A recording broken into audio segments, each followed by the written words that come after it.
هذا القرآن يوحدنا لطريق الخير يوجهنا الله تعالى أنزله ورسول الله معلمنا هذا القرآن هو الهادي لأوائلنا وأواخرنا يدعو للعلم والعاقبة للمتقين ولا عدوان إلا على الظالمين والصلاة والسلام على أشرف الأنبياء والمرسلين وعلى آله وأصحابه أجمعين أما بعد يا أيها الذين آمنوا اتقوا الله حق تقاته ولا تموتن إلا وأنتم مسلمون يا أيها الناس اتقوا ربكم الذي خلقكم من نفس واحدة وخلق منها زوجها وبث منهما رجالا كثيرا ونساء واتقوا الله الذي تساءلون به والأرحام إن الله كان عليكم رقيبا يا أيها الذين آمنوا اتقوا الله وقولوا قولا سديدا يصلح لكم أعمالكم ويغفر لكم ذنوبكم ومن يطع الله ورسوله فقد فاز فوزا عظيما. கண்ணியத்துக்குரிய எல்லாம் வல்ல அல்லாஹ்வின் நல்லடியார்களே, அன்புள்ள சகோதர சகோதரிகளே, இஸ்லாமிய தாவா என்பது இந்த மனித சமுதாயம் பூமியிலே தோன்றிய காலத்திலிருந்து அல்லாஹ்வினால் ஏற்பாடு செய்யப்பட்ட ஒன்று. இந்த தாவா என்பது சத்திய இஸ்லாம் மார்க்கம் வளர்ச்சி அடைவதற்கு இன்றியமையாதது, மிக மிக அவசியமானது. நாம் இன்று சாதாரணமாக பார்க்கிறோம், வியாபாரிகளை பொறுத்தவரையிலே அவர்கள் தங்களது வியாபாரங்கள் நல்ல முறையில் முன்னேற்றம் அடைய வேண்டும் என்பதற்காக விளம்பரங்கள் செய்வதை பார்க்கின்றோம். அந்த விளம்பரத்துக்காக வியாபாரத்துக்காக முதலீடு செய்வது போலவே முதலீடும் செய்வதை பார்க்கின்றோம். அந்த அளவு ஏன் அந்த வியாபாரம் நல்ல முறையில் நடப்பதற்கு அவர்கள் கையாளுகின்ற வழிமுறையில் அது கொண்டு சாதாரணமான ஒரு பொருளாதாரத்தை திரட்டுவதற்கே இந்த அளவு முயற்சி என்று சொன்னால், இந்த இஸ்லாம் மார்க்கம் இந்த பூமியிலே நிலைநாட்டப்பட வேண்டுமாயிருந்தால் பிரச்சாரம் என்பது மிக மிக முக்கியம். அல்லாஹு தாலா திருமறை குர்ஆனில் பல இடங்களிலே பிரச்சாரத்துடைய அவசியம் எந்த அளவு நம்மீது கடமை என்பதை நமக்கு உணர்த்துகின்றான். திருமறை குர்ஆன் 3வது அத்தியாயத்தின் 110வது வசனத்திலே அல்லாஹ் சொல்கிறான், குந்தும் கைர உம்மத்தின் உஹ்ரிஜத் லின்னாஸ், இந்த உலகத்தில் தோற்றுவிக்கப்பட்ட மனித சமுதாயத்தில் நீங்கள் மிகச் சிறந்தவர்கள். யாரெல்லாம் மூமின்களாக இருக்கிறார்களோ, யாரெல்லாம் இஸ்லாத்தை மார்க்கமாக ஏற்றுக்கொண்டிருக்கின்றார்களோ, அந்த ஆண்களையும் பெண்களையும் பார்த்து அல்லாஹ் சொல்கிறான், இந்த உலகத்தில் தோற்றுவிக்கப்பட்ட மனித சமுதாயத்தில் நீங்கள் மிகச் சிறந்தவர்கள். இந்த சிறப்பு எதன் மூலமாக உங்களுக்கு ஏற்படுகிறது? தஅமுரூன பில் மஅரூஃபி வ தன்ஹவுன அனில் முன்கரி வ துமினூன பில்லாஹ், அல்லாஹ்வை நீங்கள் விசுவாசம் கொண்டவர்களாக இருக்கின்ற நிலைமையில் நீங்கள் மக்களுக்கு நன்மையை ஏவக்கூடியவர்களாகவும் தீமையை தடுக்கின்றவர்களாகவும் இருக்கின்றீர்கள். இதன் மூலம்தான் நீங்கள் சிறந்தவர்கள். இந்த பணியை நீங்கள் செய்தால்தான் சிறந்தவர்கள். ஒரு ஆசிரியர் எப்போது சிறந்தவராகிறார்? மாணவர்களுக்கு கல்வியை முறையாக கற்றுக் கொடுக்கும் போது சிறந்தவர். அவர் சம்பளம் வாங்கி கொண்டு ஒழுங்காக கல்வியை கற்றுக் கொடுக்கவில்லை என்று சொன்னால் அந்த ஆசிரியர் மக்களுக்கு மத்தியிலே விமர்சனத்துக்குரியவர். அவர் சிறந்தவர் அல்ல. அவரை சமுதாயம் ஏற்றுக்கொள்ள மாட்டாது. அதே போல அல்லாஹ் தஆலாவுடைய பார்வையிலே மூமின்களில் சிறந்தவர்கள் யார்? நன்மையை ஏவ வேண்டும், தீமையை தடுக்க வேண்டும். இதனை செய்கின்றவர்கள் தான் சிறந்தவர்கள் என்று அல்லாஹு தஆலா இங்கே சொல்கின்றான். இதை எந்த அளவுக்கு செய்ய வேண்டும்? நமது சக்தி உள்ள அளவுக்கு செய்ய வேண்டும், நமது தகுதி உள்ள அளவுக்கு செய்ய வேண்டும். நபி ஸல்லல்லாஹு அலைஹி வஸல்லம் அவர்கள் இதனை பற்றி சொல்லும்போது, மன் ரஆ மின்கும் முன்கரன் ஃபல்யுகையிர்ஹு பியதிஹி ஃபஇல்லம் யஸ்ததி ஃபபிலிசானிஹி வஇல்லம் யஸ்ததி ஃபபிகல்பிஹி வதாலிக அலாஃபுல் ஈமான். ஆதாரபூர்வமான இந்த ஹதீஸ்லே நபி ஸல்லல்லாஹு அலைஹி வஸல்லம் என்ன சொல்கிறார்கள்? உங்களில் எவரேனும் ஒரு பிழையை கண்டால், மார்க்கத்துக்கு முரணான ஒரு செயலை கண்டால், அல்லாஹ்வும் அவனுடைய ரசூலும் தடை செய்த ஏதாவது ஒரு காரியத்தை செய்கின்ற ஒரு செயலை நீங்கள் கண்டால் அதை கையினால் தடுக்கவும். அதிகாரம் யாருக்கு இருக்கின்றதோ அவர்கள் தங்களது அதிகாரத்தை பயன்படுத்தி கையினால் தடுக்கவும்.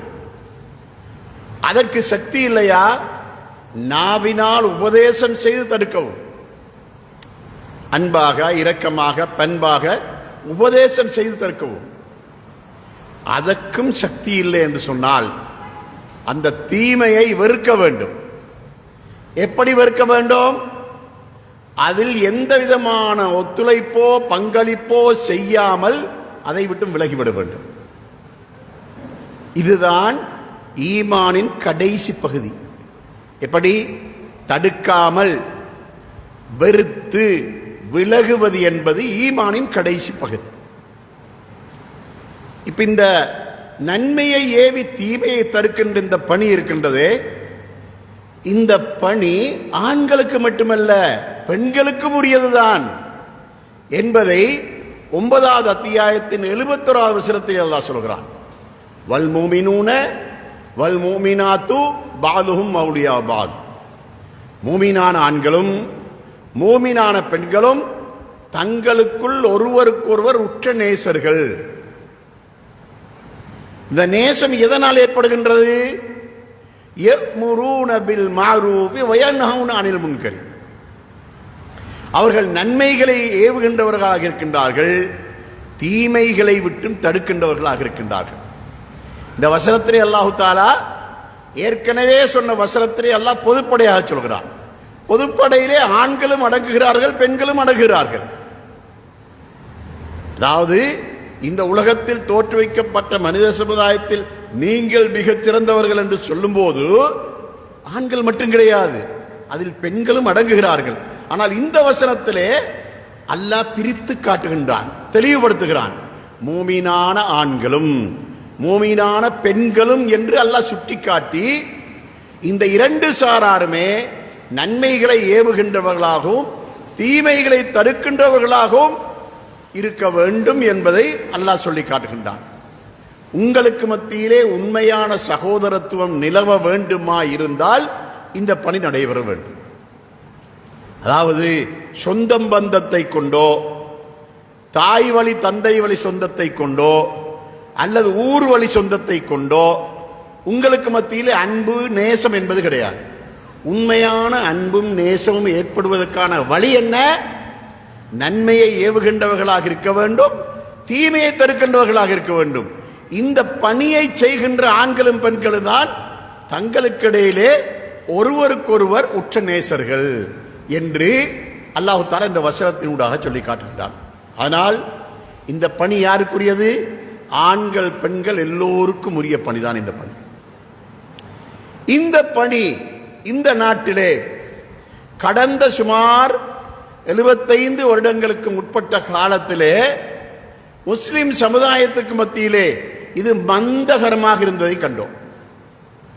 எந்த அளவு மந்தகரமானது என்று சொன்னா, தம்மை பெயரளவில் முஸ்லிம்கள் என்று சொல்லிக் கொண்டிருந்தார்கள். குர்ஆனுடைய மொழிபெயர்ப்பு என்னால் என்னவென்று தெரியாமல் இருந்தார்கள். ஹதீஸுடைய மொழிபெயர்ப்பு என்றால் என்னவென்று தெரியாமல் இருந்தார்கள். வெள்ளிக்கிழமை நாளையிலே மிம்பரிலே கத்தீப் எதை சொல்லுகிறாரோ அதை வேண்டாவிருப்போடு கேட்கின்றவர்களாக இருந்தார்கள். காரணம், அங்கு ஜும்மாவுக்கு வருகின்றவர்களில் பெரும்பாலானவர்கள் நித்திரையோடு இருந்தார்கள் அல்லது அலட்சியத்தோடு இருந்தார்கள் அல்லது பொறுப்பற்றவர்களாக இருந்தார்கள். குத்பா முடிந்து வெளியே சென்றதுக்கு பின்னால் ஹத்தீப் என்ன சொன்னார், மௌலவி என்ன சொன்னார் என்று கேட்டால் ஏதோ சொன்னார்.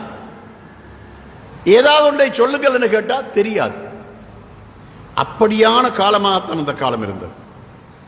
அப்படியான காலகட்டத்திலே இந்த நாட்டிலே வணக்கம் என்று மலிவாக இருந்தது கபரு வணக்கம். எப்படி ஊருக்கூர் தர்காக்களை கட்டிக்கொண்டு தங்களுக்கு ஏற்படுகின்ற கஷ்டங்கள் துன்பங்கள் வரும்போது அவர்கள் தாம் விரும்புகின்ற அவுலியாக்களுடைய பெயரில் நேர்ச்சை வைப்பார்கள். அந்த தர்காவுக்கு சென்று, தர்காண்டா தமிழ்நாட்டு பாஷையிலே தர்கா, இலங்கை பாஷையிலே ஜியாரத்து, அந்த ஜியாரத்துகளுக்கு போய் அவர்கள் தங்களுடைய நேர்ச்சியை நிறைவேற்றுவார்கள். நேர்ச்சியில பிரதானம் என்ன? அங்கு இருக்கின்ற பணி செய்கின்ற அந்த அந்த நேரத்தில் ஹசரத்துன்னு சொல்லுவாங்க, அல்லது லெப்பன்னு சொல்லுவாங்க, மௌலவின்னு சொல்றது கிடையாது. காரணம் என்ன? அப்போது இருந்தவர்களில் 195% மௌலவிகள் அல்ல, பாரம்பரியமாக வந்த லெப்பமார்கள், ஹசரத்துமார்கள். அவர்கள் என்ன செய்வார்கள்? இவர்கள் போன உடனே ஒரு ஃபாத்தியா ஓதுவார்கள். அந்த ஃபாத்தியாவுக்கு பின்னாலே இவர்கள் கொண்டு போன அந்த இனிப்பு பண்டங்கள், ஏதாவது பல வர்க்கங்களை அங்க இருக்கிறவர்களுக்கு விநியோகிப்பார்கள். ஹசரத்துக்கு ஹதியா கிடைக்கும், வந்து விடுவார்கள். இதுதான் அந்த காலத்தில் இருந்த வணக்கம். பள்ளிவாசலுக்கு, ஐங்கால தொழுகைக்கு, ஜும்மாவுக்கு வருகின்ற சனங்களில் 5 வீதமானவர்கள் கூட வரமாட்டார்கள். அந்த ஜும்மாவுக்கும் கூட கத்தீம் தொழுகையிலே 2வது ரக்காத்து தொழுவிக்கும் போது கூட வந்து மக்கள் சேருவார்கள். அந்த அளவுக்கு ஜும்மா தொழுகையில கூட மந்தகரமாக இருந்தார்கள். அப்படியான காலம்தான் அது.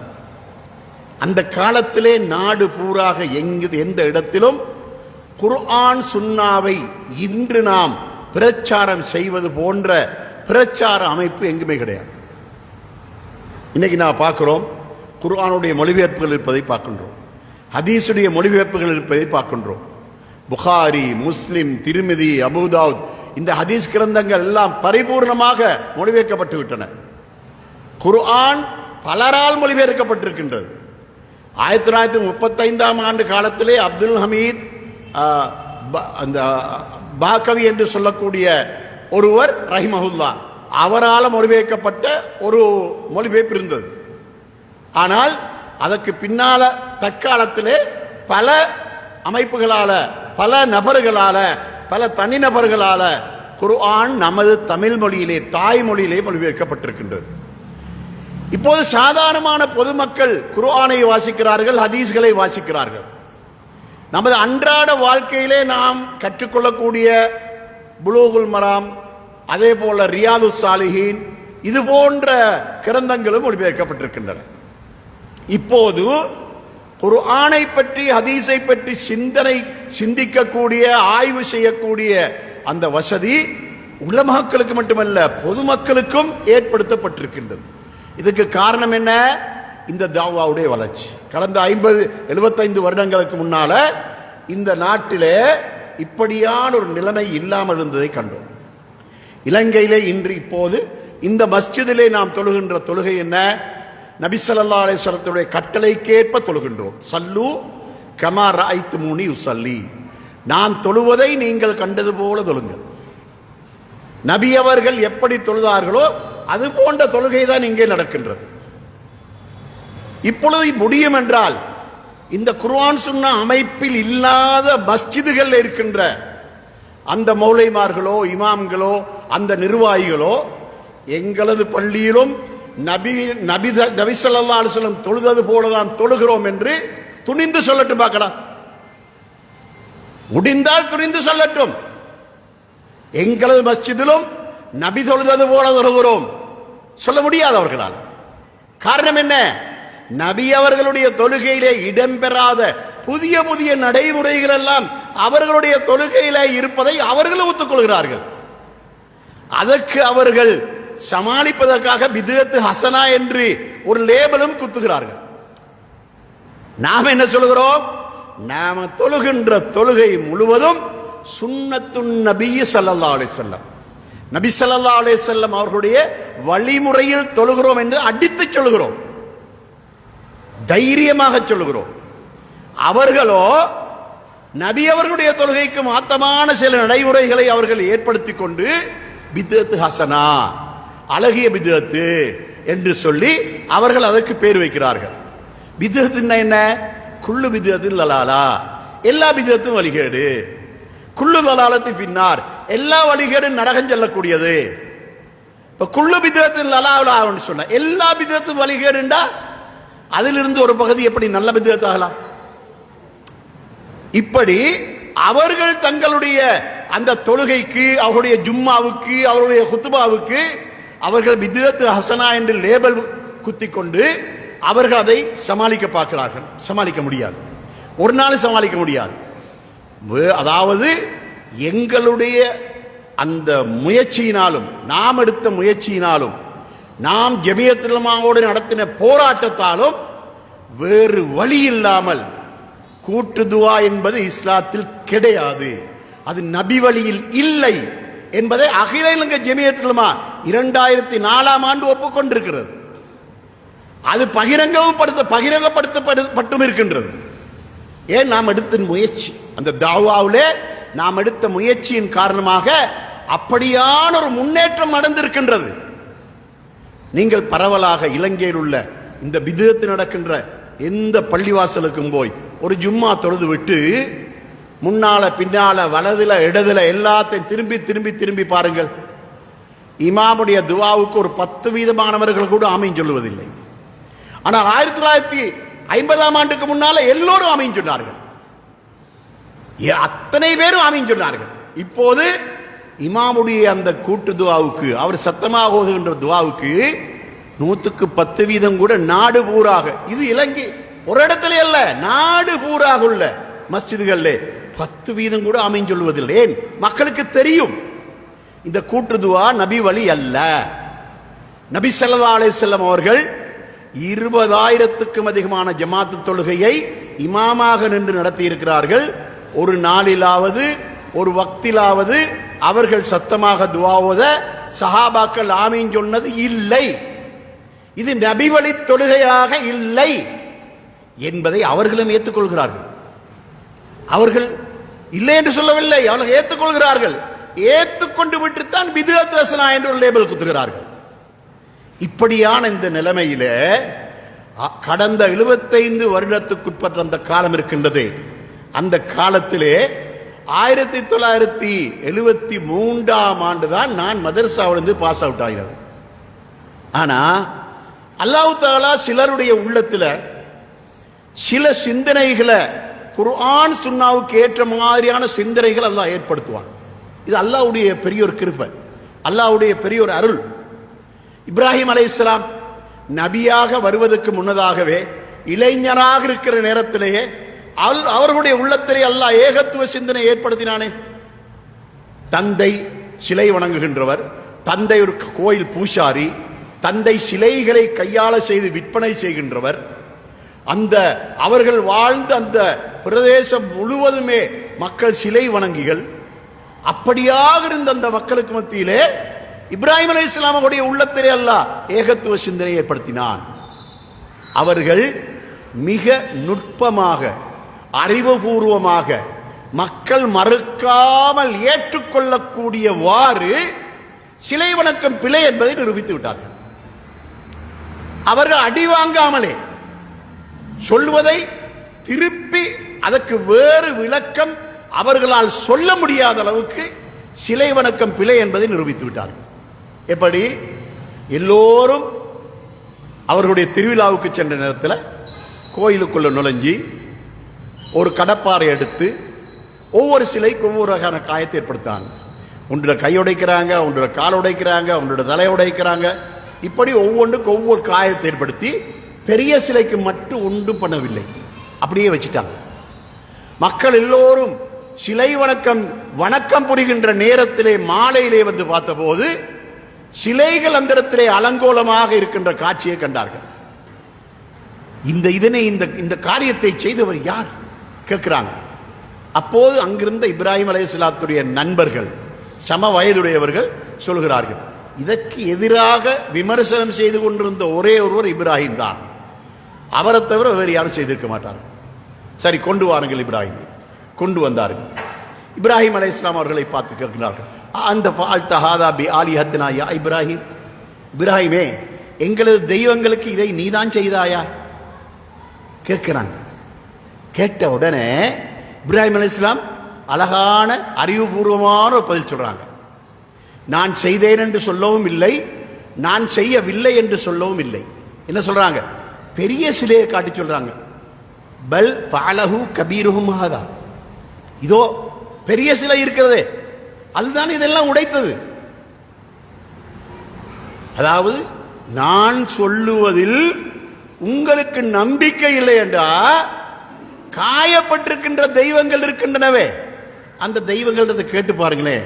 உன்னை தலை உடைச்சது யாரு, உன்னை மூக்குடைச்சது யாரு, உன்னை கையுடைச்சது யாரு, உன்னை கால் உடைச்சது யாரு, கேட்டு பாருங்களேன். அப்போ மக்களுக்கு இப்ராஹிம் அலைஹிஸ்ஸலாத்தை எதிர்த்து பேச முடியாமல் திருப்பி சொல்றாங்க, இப்ராஹிமே உமக்குத்தான் தெரியுமே இது பேச மாட்டாதுன்னு. அப்ப திருப்பி கேட்கிறாங்க, அறிவுபூர்வமா கேட்கிறாங்க, பாத்தீங்களா இந்த நீங்கள் எந்த தெய்வங்களை வணங்குகின்றீர்களோ, தெய்வம் என்று நீங்கள் நம்பி வணங்குகின்றீர்களோ, அந்த தெய்வங்களுக்கு ஏற்பட்டிருக்கின்ற காயங்களை பற்றியே அவை உங்களிடத்திலே முறையிட முடியாத பலகீனமானவைகளாக இருக்கும் போது உங்களுடைய தேவைகளை நீங்கள் இந்த தெய்வங்களிடத்தில் கேட்பது அறிவுபூர்வமானதா? கேள்வி கேட்கிறாங்க. தீமையை தடுப்பதிலே இப்ராஹிம் அலைஹிஸ்ஸலாமுடைய அணுகுமுறை இருக்கின்றதே மிக மிக கவனமாக சிந்திக்கப்பட வேண்டிய ஒன்று. நாம் தீமையை தடுக்கவும் வேண்டும், அதை தடுக்கும் போது அந்த தீமை செய்கின்றவர்கள் தலைகுனிந்து நாம் சொல்லுவதை அவர்கள் அங்கீகரிக்கவும் வேண்டும். அது இப்ராஹிம் அலைஹிஸ்ஸலாம் அவர்கள் காட்டி தந்த அணுகுமுறை. இந்த உதாரணத்தை நான் எதுக்கு சொன்னேன் என்றால், அதாவது 1971 நான் அட்டாளச்சேன அரபு கல்லூரிக்கு நான் போய் பிரவேசிக்கிறேன். அதற்கு முன்னால 5ஆம் ஆண்டு வரைக்கும் வேறொரு மதரசாவில் படிச்சுட்டு இடையில் அங்கே போய் சேர்றேன்.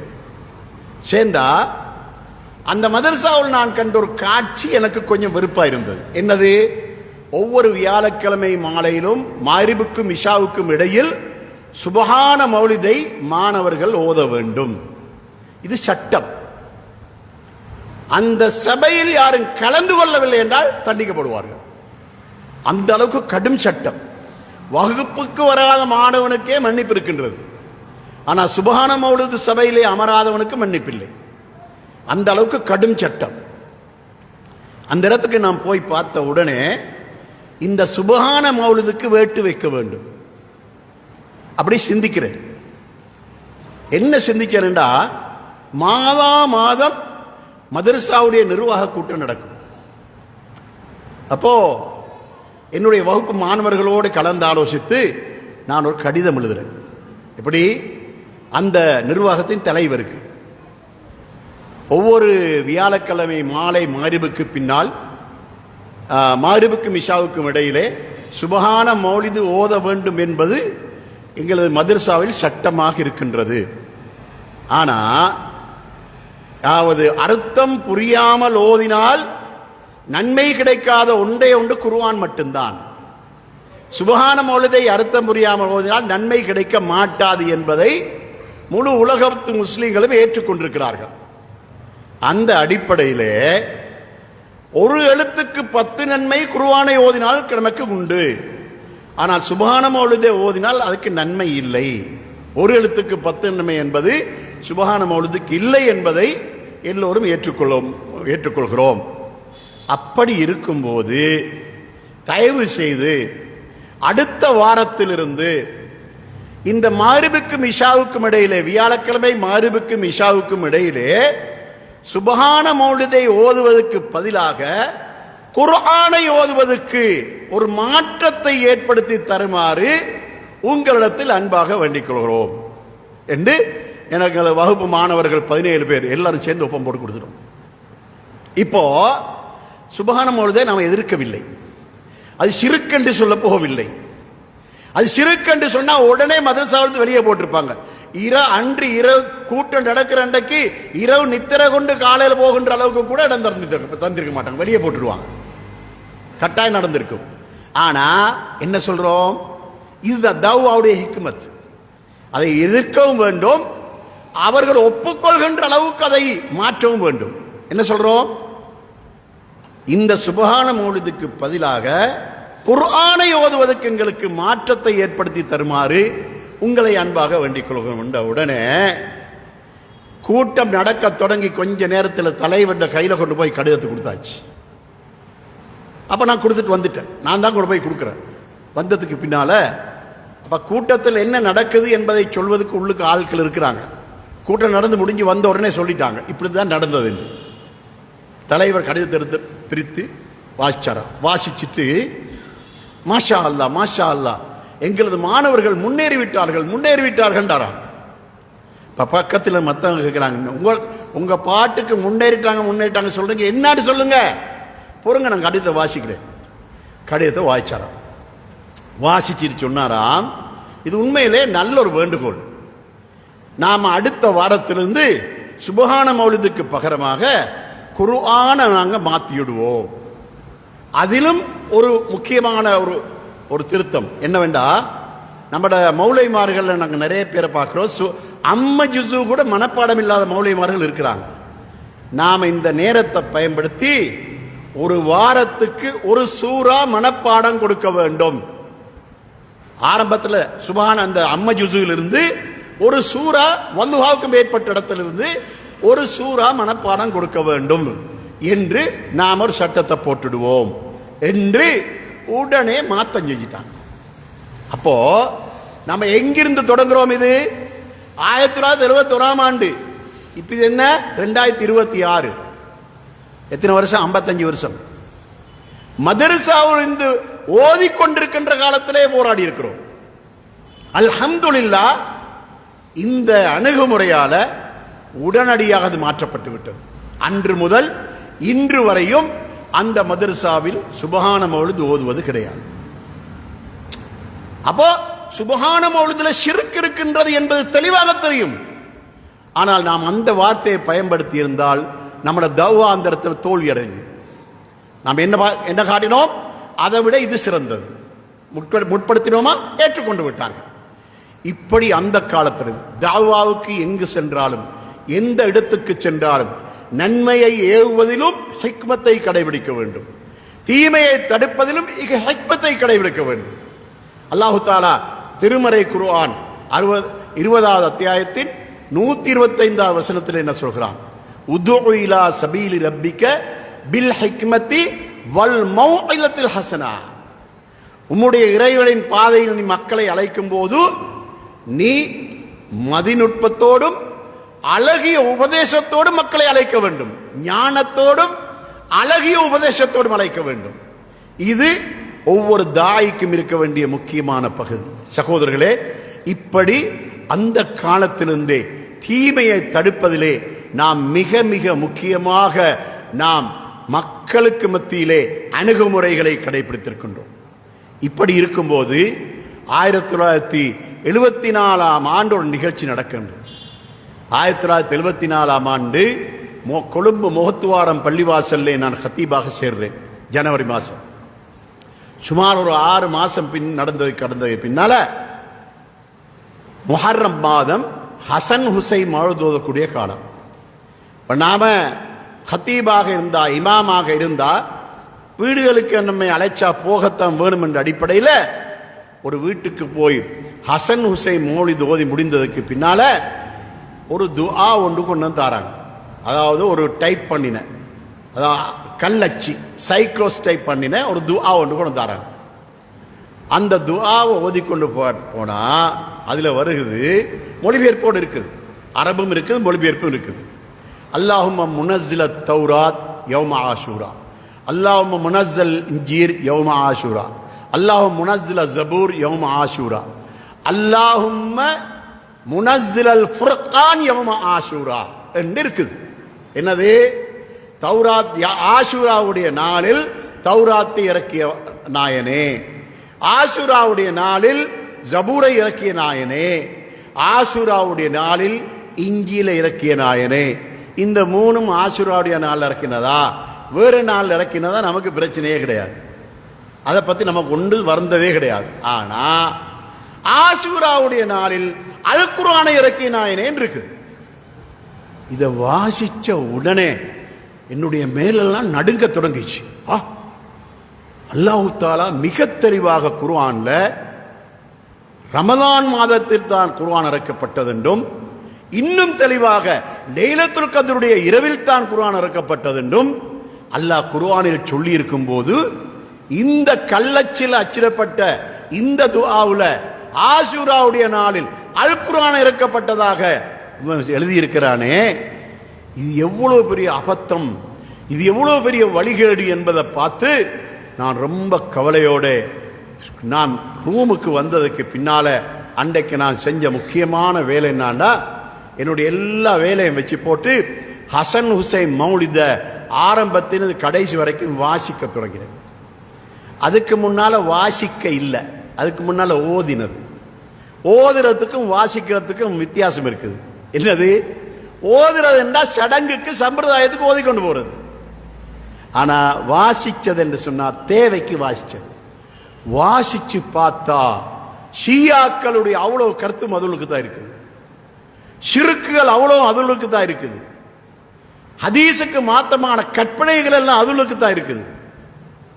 அதற்கு பின்னால ஒன்று ரெண்டு அல்ல, இருக்கிற மௌலிதுகள் ஒவ்வொன்றா ஆய்வு செய்து பார்த்தா அவ்வளவு சிறுக்குகளும் அதுக்கு இருக்குது. உடனடியாக ஒரு வாரத்துக்கு இடையில வாசிச்சு முடிச்சிட்டு நிர்வாக தலைவரை சந்தித்து அவரிடத்தில் நான் சொன்னது என்ன, நான் வீடு வீடா மௌலிது ஓத போக வேண்டும் என்பது சட்டமானா இப்பொழுதே நான் இந்த பள்ளிவாசலை விட்டு விலகிறேன், நீங்க வேறொரு இமாமை பார்த்துக்கோங்க. ரெண்டு சொன்ன உடனே சொன்னார், மௌலவி நீங்க ஏன் கவலைப்படுறீங்க, அதை ஓதுறது தான் பள்ளிவாசல் முவாதின் இருக்கிறாரு, அவர் அதை பார்த்துக் கொள்வாரு, நீங்க எந்த வீட்டுக்கும் மௌலிது ஓத போவார் வேணாம்ட்டார். அதிலிருந்து நான் மௌலிது வாழ்க்கையில ஓதுறது கட்டாச்சு. ஏன்? தீமையை தடுக்கிறதுக்கான வழி.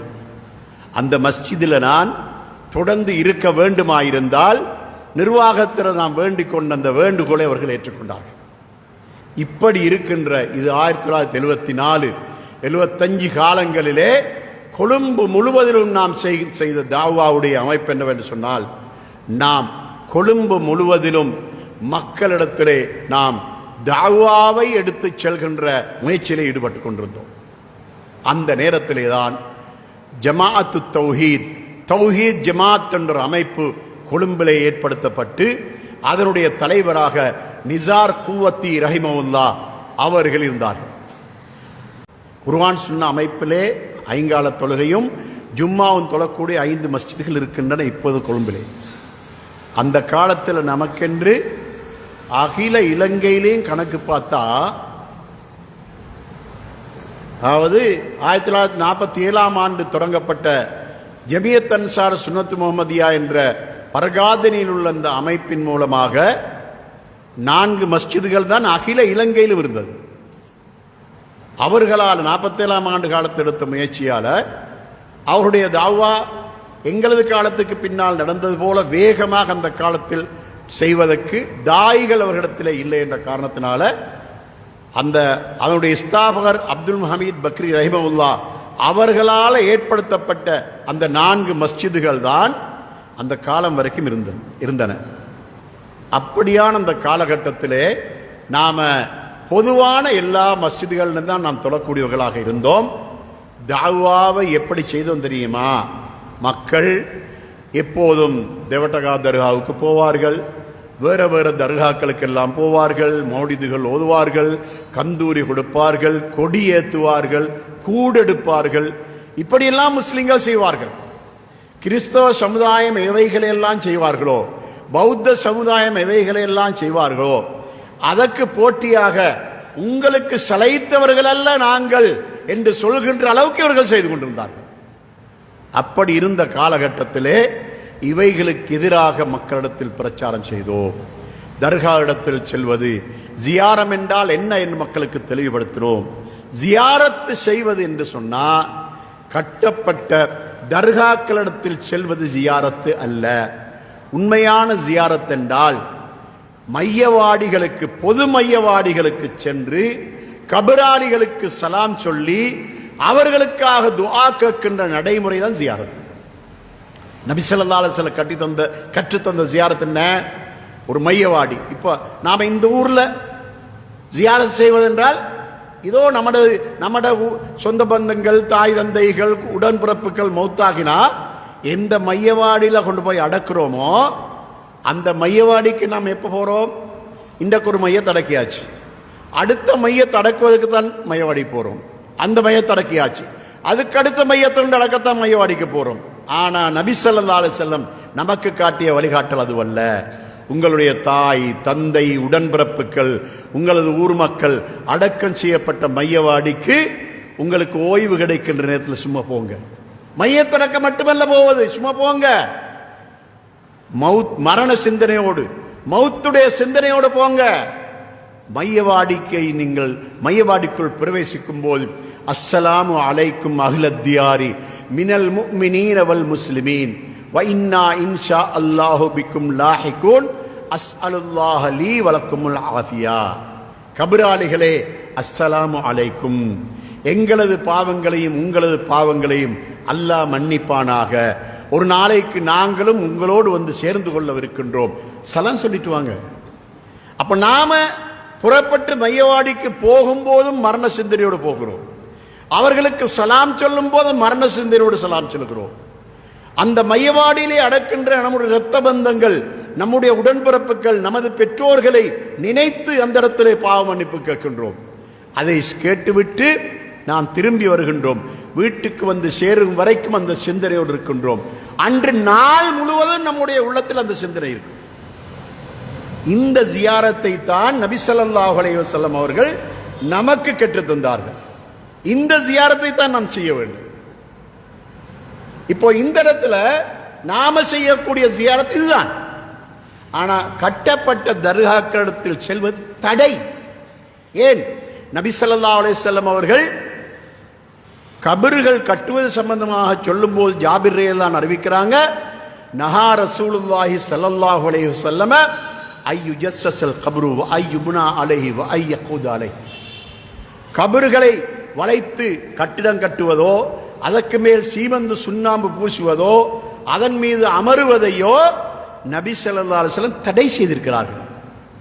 நபி அவர்களால் தடை செய்யப்பட்ட ஒரு இடம்தான் இந்த தர்காக்கள் இருக்கின்ற, ஜியாரங்கள் இருக்கின்ற இந்த இடம் நபி அவர்களால் தடை செய்யப்பட்ட இடம். அந்த இடத்துக்கு செல்வதை தடுத்தோம். ஒவ்வொரு தெருவாக, கொழும்பிலே புதுக்கடை, ஆட்டுப்பட்டி தெரு, அதாவது சிலேவாயிலைன், மாடிகாவத்தை, இப்படி எங்கெங்கெல்லாம் முஸ்லீம்கள் செறிந்து வாழ்கின்றார்களோ அந்த இடத்துக்கெல்லாம் போய் நாம பயான் செய்தோம். என்ன செய்தோம் தெரியுமா? நாம பயானுக்கு பெரிய மேடையெல்லாம் போடுறது கிடையாது. நாம் அந்த இடத்துக்கு போகும்போது ஒரு ஆம்பிளிஃபயர் செட்டோட போவோம். அந்த இடத்துக்கு போய் அங்கிருக்கின்ற யாராவதுடைய வீட்டிலிருந்து ஒரு மேசையும் ஒரு 4-5 கதிரையும் வாங்கி எடுத்து வீதியோரமாக போடுறது. ரோட்டோரம் பேமெண்ட்ல அப்படி வச்சு ஸ்பீக்கரை வச்சு பயான் பண்றது. இப்படித்தான் முழு கொழும்புலையும் பயான் பண்ணினோம். அதனுடைய தாக்கம் தான் இன்று கொழும்பிலே 5 மஸ்ஜிதுகள் இருக்கின்றன. அதாவது 1990 காலம் வரைக்கும் நாடு பூராக இருந்த மஸ்ஜிதுகள் 5. 1977ஆம் ஆண்டு ஒரு மஸ்ஜித் உருவாக்கப்பட்டது மன்னாரிலே. ஏற்கனவே இருந்த நாளோடு அதுவும் சேர்த்து 5. அப்படி 5 மஸ்ஜிதுகள் இன்று 2026ஆம் ஆண்டாகும் போது நாடு பூராக 400க்கும் மேற்பட்ட ஜும்மா மஸ்ஜிதுகள் இன்று ஏற்பட்டு இருப்பதை பார்க்கின்றோம். காரணம் என்ன? நாடு பூராக நாம் அலைந்து திரிந்து சிரமப்பட்டு கஷ்டப்பட்டு உருவாக்கிய இந்த தாவாவுடைய அந்த முன்னேற்றத்தின் காரணமாக இன்று இந்த அளவு வளர்ச்சி ஏற்பட்டிருப்பதை பார்க்கின்றோம். அது மட்டுமல்ல, அந்த காலத்திலே நாம் தவ்வா செய்கின்ற நேரத்திலே நமக்கு எதிராக எதிர்த்தரப்பு மௌலைமார்களான கிளர்ந்து எழும்புவார்கள். எங்களுக்கு எதிராக மேடை போடுவார்கள், பேசுவார்கள். பல இடங்களில் எங்களை விவாதத்துக்கு அழைத்திருக்கின்றார்கள். விவாதத்துக்கு அழைத்த இடங்களுக்கெல்லாம் நாம் விவாதத்துக்கு சென்றிருக்கின்றோம். சமகாலத்திலே நாம் இந்த அதாவது பித்அத் செய்கின்ற, சிறுக்கு செய்கின்ற இந்த மக்களோடு மட்டும் விவாதம் செய்யவில்லை. ஈமானுக்கு எதிரான சவால் விடுக்கக்கூடக்கூடிய சவாலாக இருந்த காதியானிகளோடு விவாதம் செஞ்சிருக்கோம். காதியானிகள் என்றால் யார்? அதாவது மிர்சா குலாம் அகமது என்று சொல்லக்கூடிய கதான் என்ற ஊரிலே பிறந்த, அப்போது பாகிஸ்தானும் இந்தியாவும் ஒன்று, அந்த கதான் என்ற ஊரிலே பிறந்த மிர்சா குலாம் அகமது என்பவன் தன்னை நபி என்று வாதிட்டான். அப்படியான் அவன் முர்த்தத்து, அவன் மதம் மாறியவன். அவனை நபியாக ஏற்றுக்கொண்டவர்கள் எல்லோரும் காபிர்கள், முர்த்தத்துகள் என்றெல்லாம் அவர்களுக்கு எதிராக பிரச்சாரம் செய்த போது அவர்கள் எங்களை விவாதத்துக்கு அழைத்தார்கள். நாடு பூராக 3 கட்டங்களில் விவாதம் நடைபெற்றிருக்கின்றது. அத்தனை விவாதங்களிலும் அல்லாஹ் தஆலா எங்களுக்கு வெற்றியை தந்தான். அவர்களுடைய வளர்ச்சி அதோடு தடுக்கப்பட்டு விட்டது. அவர்கள் வளர்ந்து கொண்டிருந்தார்கள், அந்த வளர்ச்சி தடுக்கப்பட்டு விட்டது. இப்போது காதியானிகளை தேடி பிடிப்பது அந்த அளவு அபூர்வமான ஒன்றாக இருக்கின்றது. நிலத்தை தோண்டினா கிடைக்கிறதெல்லாம் இந்த கல்லும் மண்ணும் தானே, சாதாரண சேத்துக்கல் தானே கிடைக்கும், மாணிக்க கல் கிடைக்க மாட்டாதே. அதே மாதிரிதான் காதியானிகளை தேடுவது என்பது அப்படித்தான். நாடு பூராக அலைந்து திரிந்தாலும் காதியானிகளை தேட முடியாது. கொழும்புல இருந்தார்கள், அவர்கள் அருகிவிட்டார்கள். வயது போன காதியானிகள் மௌத்தானதுக்கு பின்னால அவர்களுடைய பிள்ளைகள் காதியானிகள் அல்ல, அவர்களுக்கு சரியான பேர் சொல்ற அகமதிகள் என்று. என்ன, மிர்சா குலாம் அகமது தானே, அந்த அகமதை சார்ந்தவர்கள் அகமதிகள். அவர் பிறந்த ஒரு காதியான் என்பதனால காதியானிகள் என்று சொல்றது. அப்போ அவர்கள் பசியாலையில் இருந்தார்கள். அந்த பசியாலையில் இருந்த அந்த சமூகமும் வயது போனவர்கள் மௌத்தாக மௌத்தாக அவருடைய பிள்ளைகள் காதியானிகள் அல்ல, அகமதிகள் அல்ல. அதே புலனறிவையிலே இருந்தார்கள். புலனறிவையிலே நேரடியாக சென்று அவர்கள் இருக்கின்ற அந்த பகுதிகளிலே மேடை போட்டு பேசினோம். இப்போது துப்புரவாக ஒரு நபர் கூட இல்லாத அளவுக்கு அந்த புலனறிவை துப்புரவாக்கப்பட்டு விட்டது. இதே நேரத்திலே இந்த 1980ஆம் ஆண்டு ஈரான் புரட்சியிலே இந்த இப்போது இருக்கின்ற ஆட்சியாளர்கள் ஆயத்துல்லா கொமேனியுடைய அந்த புரட்சியின் காரணமாக அவர்கள் அந்த ஆட்சிக்கு வந்ததற்கு பின்னால ஷியாக்கள் உலகத்திலே அவர்கள் இஸ்லாமிய புரட்சி செய்தார்கள் என்ற ஒரு பிம்பத்தை ஏற்படுத்தினதுக்கு பின்னால இலங்கையிலே அதாவது ஜமாத்தை இஸ்லாமியில் இருந்த ஒரு சாரார் அவர்களை இந்த நாட்டுக்கு எடுத்து அவர்களுக்கு முக்கியத்துவம் கொடுத்து அவர்களை அழைத்துக் கொண்டு நாடு பூராக அவர்கள் போய் அதன் மூலமாக ஜமாத்தை இஸ்லாமியில் இருந்த முக்கியஸ்தவர்கள், அதாவது ஒரு தலைவராக இருந்த ஒருவர் உட்பட சில முக்கியஸ்தர்கள் எல்லாம் ஷியாக்களாக மாறிவிட்டார்கள். அப்படி மாறினதுனால ஷியாக்களுக்கு எதிராக நாம அணிதிரண்டோம். அப்படி அணிதிரண்ட காலத்திலே அல்ஹம்துலில்லாஹ் தப்லீக் ஜமாத்தை சேர்ந்த சில உலமாக்களும் எங்களோடு சேர்ந்து கொண்டார்கள். அவர்களும் சேர்ந்து ஷியாக்களுக்கு எதிராக கடுமையான போராட்டம் நடத்தினோம். அந்த போராட்டத்தின் விளைவாக அவர்களுடைய வளர்ச்சியும் அப்படியே அடக்கப்பட்டு விட்டது. அவர்களுடைய அடர்ச்சியும் அந்த அளவு குளிர்ந்து விட்டது. அதாவது அந்த ஷியாக்களால் ஏற்பட்ட பெரிய ஒரு பாதிப்பு தான் கிழக்கு மாகாணத்திலே மிராவோடை என்ற ஊரிலே ஷியாக்கள் இருக்கிறார்கள். அந்த ஷியாக்கள் இருப்பதற்கு காரணம் அந்த காலத்தில் இருந்த ஜமாத் இஸ்லாமியை சார்ந்தவர்கள் ஈரானுக்கு மதரசாக்களுக்கு ஓத அனுப்பினார்கள். அப்படி ஓதிக்கொண்டு வந்தவர்கள் ஒருவருடைய பேர் இஷாக். அவர் காதியா அந்த ஷியாவாகவே வந்து அவர் ஷியாயிசத்தை மிக வேகமாக பிரச்சாரம் செய்யக்கூடிய ஒரு பிரச்சாரகராக மாறிட்டார். அந்த இஸ்ஹாக் என்பவர் ஷியாவாக ஆகினதுக்கு அன்றிருந்த ஜமாத் இஸ்லாமி தான் காரணம். நான் உங்களுக்கு வரலாறை சொல்லி காட்டுகிறேன். காரணம் என்னவென்றால் ஜமாத் இஸ்லாமி செய்த காரியங்களிலே இந்த ஒரு மோசமான காரியம் நடைபெற்றது என்ற வரலாறு உங்களுக்கு தெரிந்திருக்க வேண்டும் என்பதற்காகத்தான் இதை நான் சொல்லி காட்டுகின்றேன். அன்று ஈரானுக்கு ஓதுவதற்கு மதரசாக்களுக்கு மாணவர்கள் அனுப்பப்படாமல் இருந்திருந்தால் இன்று ஓட்டமாவடி மிராவோடையிலே ஷியாக்கள் இருக்க மாட்டார்கள். ஷியாக்களுடைய மதரசா ஒன்று அங்கே இருக்கின்றது, அந்த மதரசாவிலே கற்பிக்கப்படுகின்றது. புலனறுவையிலே ஷியாக்களுடைய பெண்கள் மதரசா ஒன்று இருக்கின்றது. இது எல்லாத்துக்கும் காரணம் ஜமாத் இஸ்லாமி. அவர்கள் செய்த அந்த வேலையால தான் இப்படிப்பட்ட ஒரு அநியாயம் இந்த ஷியாவிசம் இந்த நாட்டிலே பரவுவதற்கு அவர்கள் காரணமாக இருந்தார்கள் என்ற அதனை சொல்லி காட்டுகின்றோம். அந்த ஷியாக்களோடும் விவாதம் நடத்தி இருக்கின்றோம். அந்த விவாதத்திலே அல்ஹம்துலில்லாஹ் அல்லாஹ் எங்களுக்கு பூரண வெற்றியை தந்து விட்டான். இப்படி காதியானிகளோடு ஷியாக்களோடு விவாதம் நடத்தின அதே நேரத்திலே இந்த பிதுஅத்துவாதிகளோடு விவாதம் நடத்தி இருக்கின்றோம். அப்படியான சில இடங்களிலே விவாதத்துக்கு போன சில இடங்களிலே அவர்கள் வருவதாக வாக்களித்துவிட்டு வராமல் இருந்தார்கள். அதன் மூலமாக நம்முடைய இந்த தாவாவுடைய முன்னேற்றம், பாரிய முன்னேற்றம் ஏற்பட்டிருக்கின்றது. அதற்கு ஒரு முக்கியமான எடுத்துக்காட்டு தான் நிக்கவரட்டிக்கு பக்கத்தில் இருக்கின்ற நம்முவாவ என்ற ஊர். அந்த ஊரிலே நாம் தவ்வா பிரச்சாரம் செய்த அந்த நேரத்திலே எதிர்த்தரப்பு சேர்ந்த மௌலைமார்கள் வந்து எங்களை விவாதத்துக்கு அழைத்தார்கள். நாம் ஒரு நாளை குறித்தோம். அந்த நாளை குறித்து விவாதத்துக்கு சென்றோம். விவாதத்துக்கு சென்று அந்த இடத்திலே நாம் குறித்த நேரத்திலே அழைக்கப்பட்ட நேரத்துக்கு விவாதத்துக்கு நாம் சமூகம் அளித்தோம். ஆனால் எங்களை விவாதத்துக்கென்று சவால் விட்டவர்கள் அங்கு வரவில்லை. அதனால் ஏற்பட்ட தாக்கம் என்ன தெரியுமா? எதிர்த்தரப்பை தலைமை தாங்கிக் கொண்டிருந்த ஒரு மௌலவி ரஹிமஹுல்லா கஃபரஹுல்லா, அவரை அல்லாஹ் மன்னிக்கணும், அவருக்கு அல்லாஹ் அருள் செய்யணும். அவர்களுக்கு தலைமை தாங்கிக் கொண்டிருந்த ஒரு மௌலவிதான் ரஸ்மி மௌலையுடைய வாப்பா ஷாஹிது மௌலவி. நம்ம ரஸ்மி ஷாஹிதுன்னு சொல்றோமே, வாப்பட பேர் தான் ஷாஹித். அவர் எதிர்த்தரப்புக்கு தலைமை தாங்கிக் கொண்டிருந்தார். அவர் அந்த மக்களை பார்த்து சொன்னார். அந்த மக்களிடத்திலே அவர் கண்ணியமானவர், நேர்மையானவர். அவர் குர்ஆன் சுன்னாவை விளங்காத காலத்திலே குர்ஆன் சுன்னாவை விளங்கவில்லை என்பது மட்டும்தான் ஒரு பிழை. ஆனா நல்ல மனிதர், நேர்மையான மனிதர். அந்த மனிதரை, அந்த ஆலிமை அந்த மக்கள் எல்லோரும் விரும்பினார்கள். அவர் அந்த மக்களை பார்த்து என்ன சொன்னார் தெரியுமா? சத்தியம் எங்கள் பக்கம் இல்லை என்பது தெளிவாகிவிட்டது. காரணம் என்ன? விவாதத்துக்கு நாள் குறித்தோம், நேரம் குறித்தோம். தௌஹீத் பக்கத்தில் இருந்தவர்கள் வந்தார்கள், குர்ஆன் சுன்னாவுடைய பக்கத்தில் உள்ளவர்கள் வந்தார்கள். ஆனால் அவர்களை சவால் விட்டு அழைத்தவர்கள் வரவில்லை.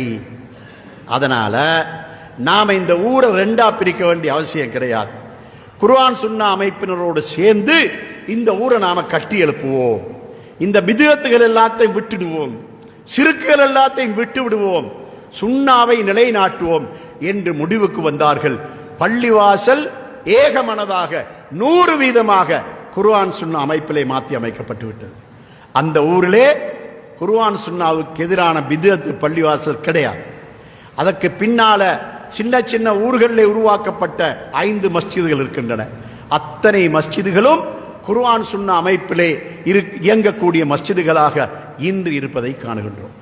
ஆனா இப்போது உங்களுக்கு இன்னொரு செய்தியை சொல்ல வேண்டும். நாடு பூராக குர்ஆன் சுன்னா பின்பற்றப்பட்டு கொண்டிருக்கின்ற இந்த காலகட்டத்திலே விவாதம் என்ற ஒன்று நமக்கு இப்போது அவசியம் இல்லை. காரணம் என்ன? மக்கள் தெளிவடைந்து விட்டார்கள். இப்போது எப்படியாவது நம்மை களத்துக்கு இழுக்க வேண்டும் என்பதற்காக தரீக்காவை சார்ந்த ஒரு சிலர் வாட்ஸ்அப் குரூப் ஒன்றை தொடங்கி வைத்துக் கொண்டு எங்களை விவாதத்துக்கு அழைக்கிறார்கள். ஏன் விவாதத்துக்கு போக வேண்டும்? நமக்கு அப்படி ஒரு தேவை இப்போது இல்லை. அப்போது ஏன் விவாதத்துக்கு சென்றோம் தெரியுமா?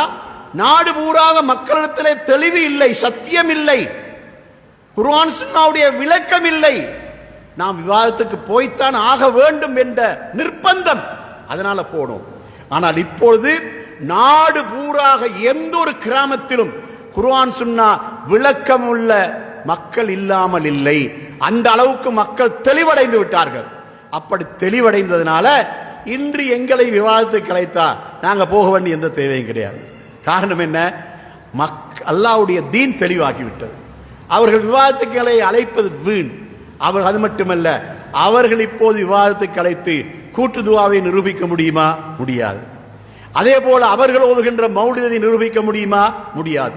நேரத்தையும் காலத்தையும் வீணடிப்பதை தவிர வேறு எதுவும் கிடையாது. அதனால சத்தியம் தெளிவாகிவிட்டது. அந்த அளவுக்கு நாம நாடு பூராக அன்றிருந்து இன்று வரைக்கும் குர்ஆன் சுன்னாவை மக்களுக்கு நாம் தெளிவுபடுத்திக் கொண்டே இருக்கின்றோம்.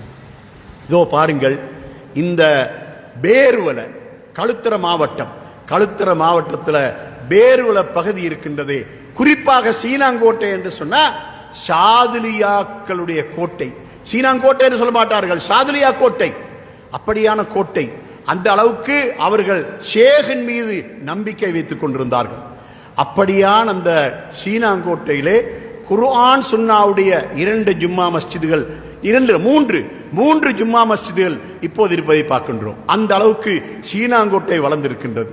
அது மட்டுமல்ல, அந்த பேர்வளை பகுதியிலே முதலாக நாம தாவாவை தொடங்கிய இடம் தர்கா டவுன்.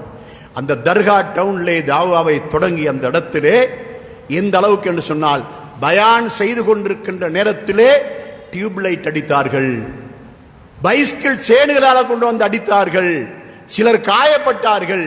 இப்படியெல்லாம் நடந்தாலும் நாம பின்னடையவில்லை. அல்ஹம்துலில்லாஹ், அல்லாஹ் எங்களுக்கு தந்திருக்கின்ற ஒரு பெரிய வெற்றி என்ன தெரியுமா? நாம் தௌவா செய்கின்ற நேரத்திலே எங்களை மக்கள் அடக்குமுறையை கொண்டு அடக்க வந்தால், அடிபிடிக்கு வந்தால், நாம ஓடுவது கிடையாது.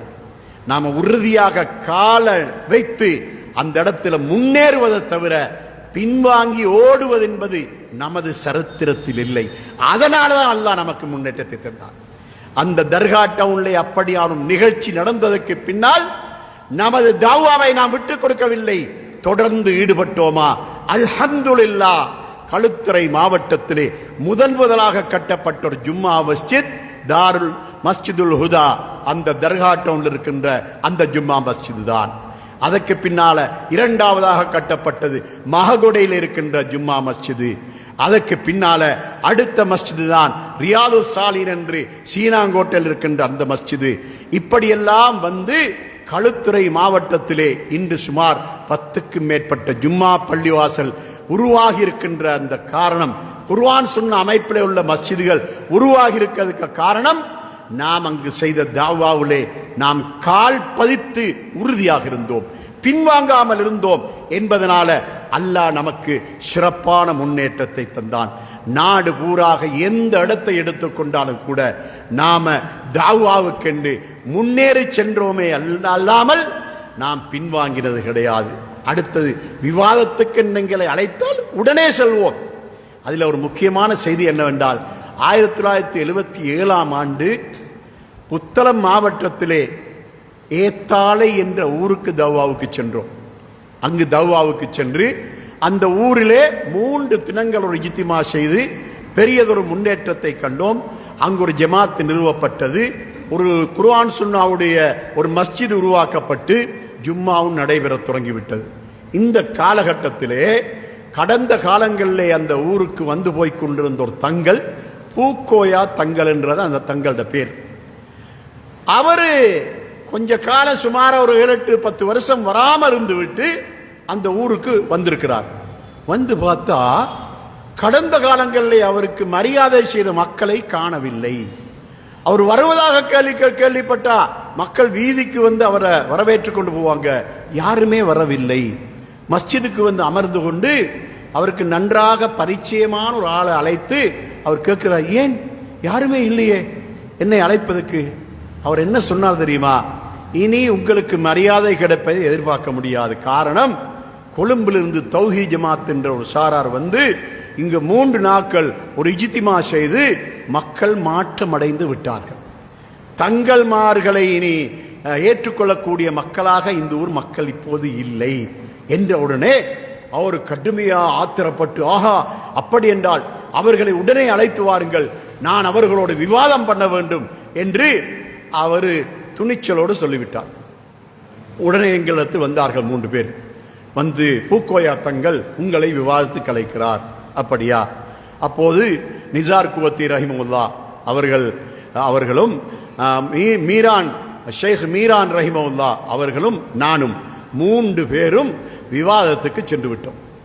விவாதத்துக்கு சென்று நாம நம்முடைய மஸ்ஜிதில் அமர்ந்து கொண்டு அவர் தங்கி இருக்கின்ற இடத்துக்கு நாம தகவல் அனுப்பினோம். நாங்கள் வந்திருக்கிறோம், விவாதம் எங்கே வைத்துக் கொள்வது? நாம் இப்போது இருக்கின்ற மஸ்ஜிதிலையா அல்லது நீங்கள் தங்கி இருக்கின்ற மஸ்ஜிதிலையா என்று கேட்ட உடனே அவர் என்ன எதிர்பார்த்தார் தெரியுமா? அவர் பழைய காலத்தில் அவர் வந்து ஆஹுண்டு சத்தம் போட்டா மக்கள் அடங்குற மாதிரி விவாதத்துக்கு வா என்று அழைத்தால் வரமாட்டார்கள் என்று நினைத்துத்தான் அவர் எங்களை அழைத்தார்.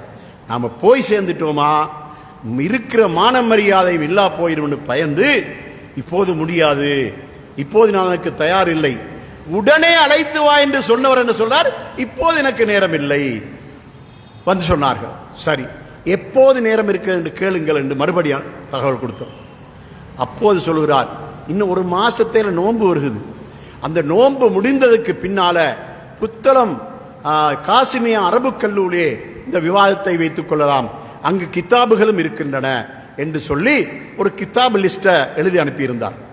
இப்போ நாம் என்ன செஞ்சோம், அதுக்கு பின்னால நாம ஒரு கித்தாப் லிஸ்ட் எழுதினோம். பின்னுக்கு பின்னால் என்னது, அல் குர்ஆன், அதனுடன் தொடர்பான தஃப்சீர்கள், குத்துபு சித்தா, அதாவது புகாரி, அந்த புகாரி முஸ்லிம் உட்பட 6 கிரந்தங்கள். அதுக்கு இமாம் ஷாபி ரஹிமஹுல்லாஹ் அவர்களுடைய உம்மு, முஹிதீன் அப்துல் காதர் ஜெயிலானி அவர்களுடைய அல் ஃபத்ஹுர் ரப்பானி, இதை இந்த லிஸ்ட் எழுதி அனுப்பினோம். இப்போ பார்த்தாரு, ஆஹா, ஷாபி இமாமே எடுத்திருக்கிறானோல், முஹிதீன் அப்துல் காதர் ஜெயிலானியும் எடுத்திருக்கிறானோல், இப்போ இவனோட எப்படி விவாதிக்கிறது என்று குழம்பி போய் நோம்புக்கு பின்னால தானே தப்பி ஓடிடலாம் தானே, அடுத்த நாள் காலையிலே ஊரை விட்டு ஓடிட்டார். ஓடி போனவர் தான் இந்தியாவுக்கு போனவர், அதுக்கு பின்னால் மௌத்தாயிட்டார், திருப்பி இலங்கைக்கு வரல. இப்படியெல்லாம் அந்த காலத்திலே விவாதங்களுக்கு முகம் கொடுத்திருக்கின்றோம். சகோதரர்களே, ஏன் இந்த கடந்த கால வரலாறுகள் இப்போது சொல்லப்பட வேண்டும் தெரியுமா? இப்போதுதான் உங்களிடத்தில் நான் விஷயத்துக்கு வருகிறேன்.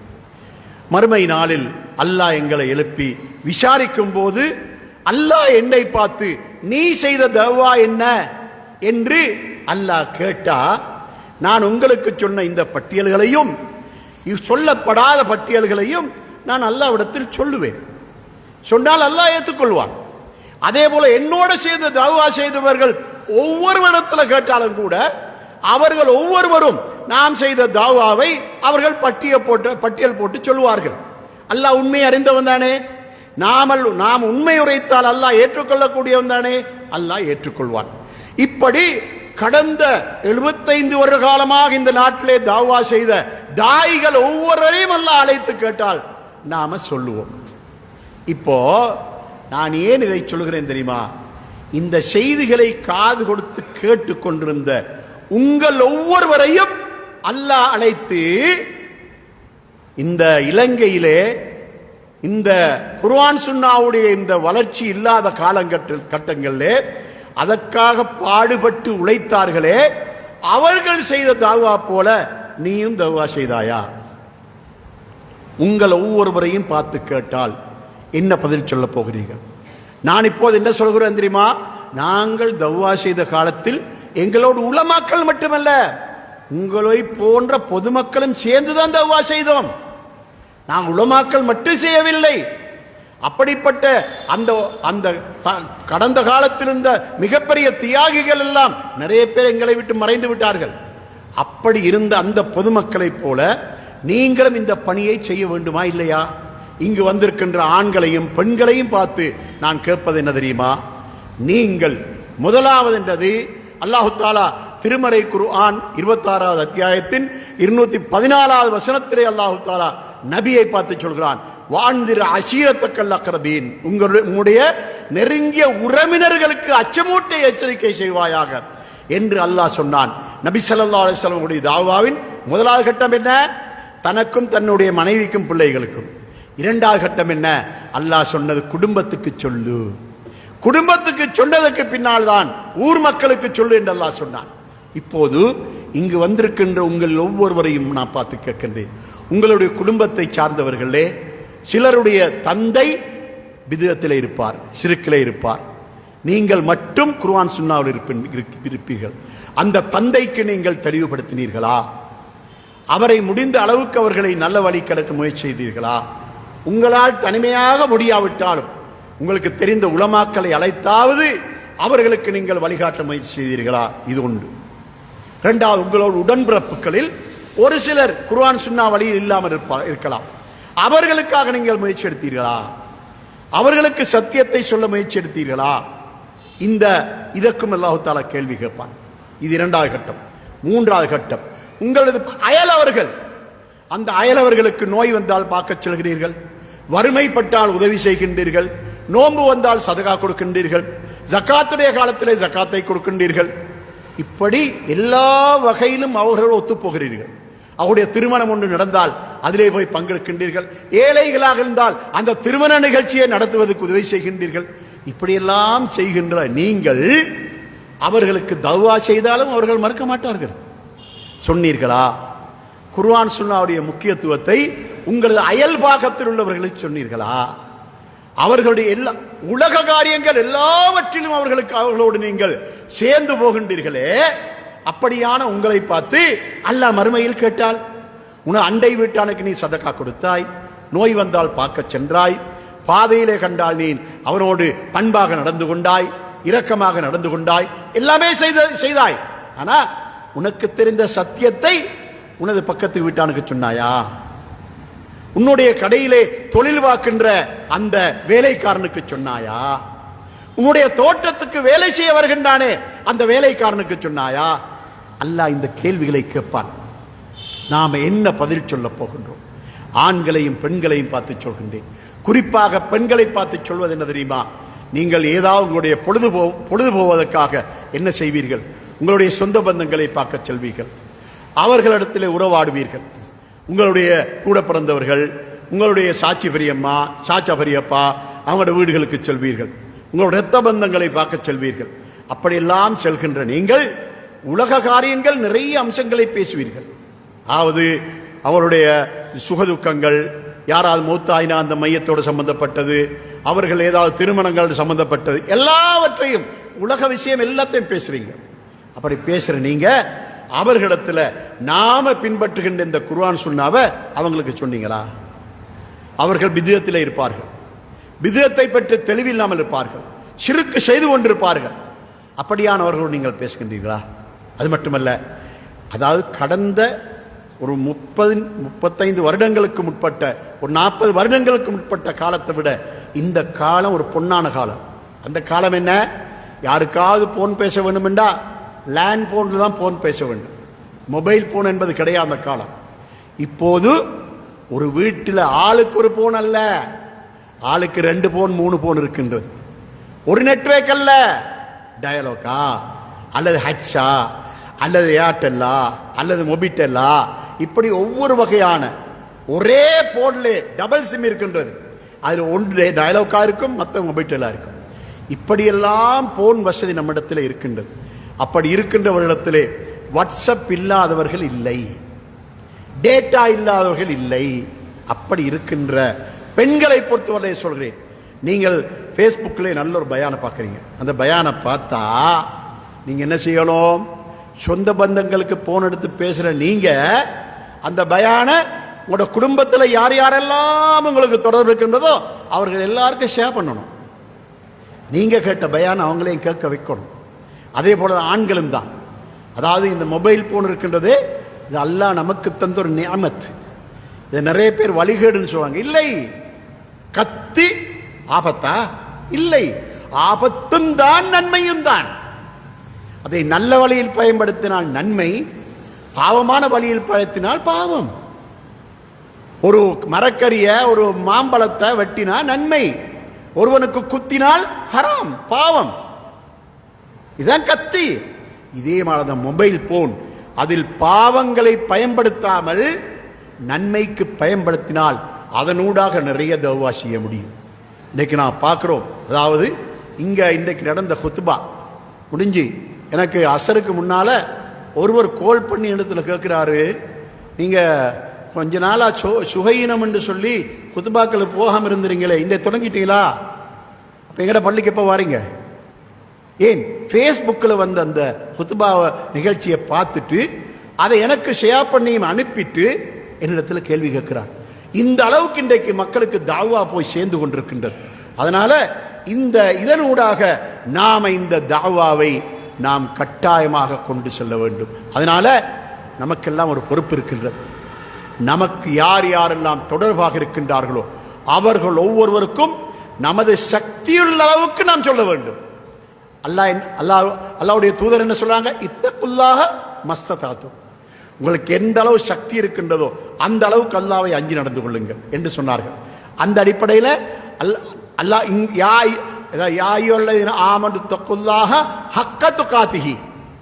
மூமின்களே, அல்லாஹ்வை எந்த அளவுக்கு அஞ்சி நடக்க வேண்டுமோ அந்த அளவு அஞ்சி நடந்து கொள்ளுங்கள். வலா தமூத்துன்ன இல்லா வ அன்தும் முஸ்லிமூன். நீங்க முஸ்லீம்களாக வேண்டி மரணித்து விடாதீர்கள். அல்லாஹ் சொல்லுகிறான் அல்லவா? அப்படி இருக்கிற நேரத்தில் நமது சக்தி என்ன? நமது சக்தியுள்ள அளவுக்கு, நமக்கு பேச தெரிந்த அளவுக்கு நான் பிறருக்கு சொல்ல முடியும்.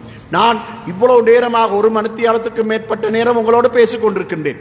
இந்த அளவு உங்களால் பேச முடியாது என்பதை நான் ஏற்றுக்கொள்கிறேன். ஆனால் சாதாரணமாக உங்களால் பேச முடியும் தானே? அந்த பேச்சை கொண்டு உங்களால் முடிந்த அளவுக்கு மக்களுக்கு சொல்ல முடியும் தானே? நீங்கள் கேட்கின்ற பயானுகளுடைய சாராம்சத்தை வைத்து பேச முடியும். நீங்கள் வாசிக்கின்ற உங்களுடைய வாசிப்புகளை கொண்டு மக்களுக்கு சொல்ல முடியும். இப்படி உங்களால் முடிந்த அளவுக்கு இந்த தாவாவை செய்ய வேண்டும். அல்லாஹ் தஆலா இந்த தாவாவை பற்றி எப்படி சொல்கிறான் தெரியுமா? 66வது அத்தியாயத்தின் 6வது வசனத்தில் அல்லாஹ் தஆலா சொல்லி கேட்கின்றான், யா அய்யுஹல்லதீன ஆமனு, மூமின்களே, ஹூ அன்ஃபுஸக்கும் வ அஹ்லீக்கும் நாரா, நீங்கள் உங்களையும் உங்களது குடும்பத்தையும் நரக நெருப்பிலிருந்து பாதுகாத்துக் கொள்ளுங்கள். வகூதுஹன் நாஸ் வல் ஹிஜாரா, அதனுடைய விறகுகள் மனிதர்களும் கற்களும். இப்போது அல்லாஹ் என்ன சொல்கிறார்?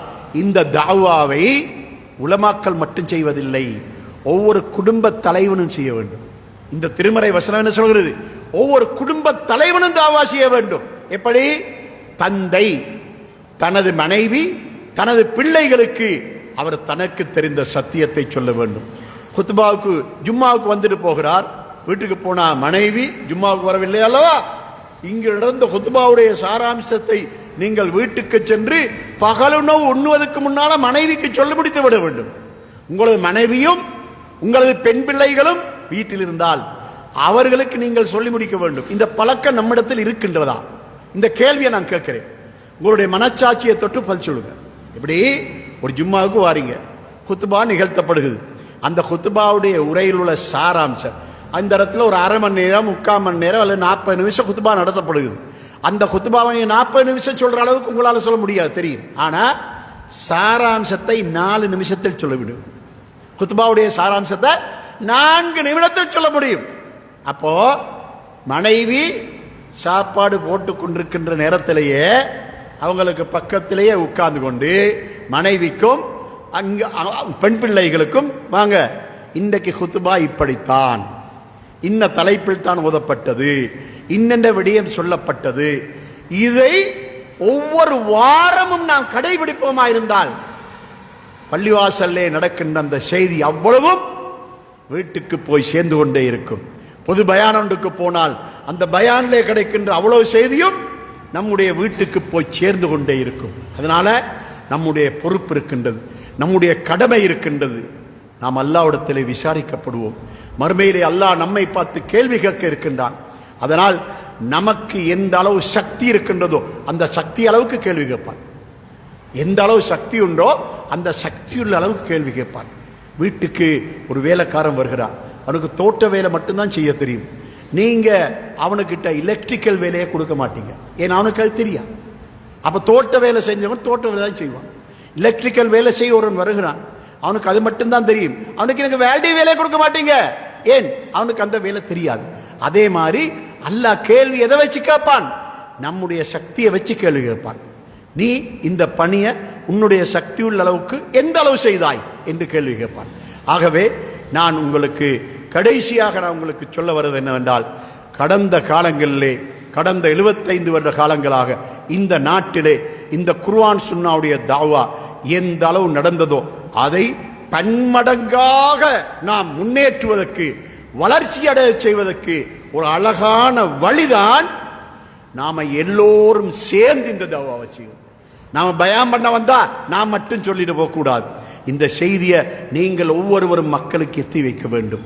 அல்லாஹ் திருமறை குர்ஆன் 5வது அத்தியாயத்தின் 2வது வசனத்திலே சொல்கிறான், வத்தஆவனு அலல் பிர்ரி வத்தக்வா, நீங்கள் அல்லாஹ்வை பயந்து நடக்கவும் நன்மையான காரியங்கள் செய்யவும் ஒருவருக்கொருவர் உதவியாக இருங்கள் என்று அல்லாஹ் சொல்கிறான்.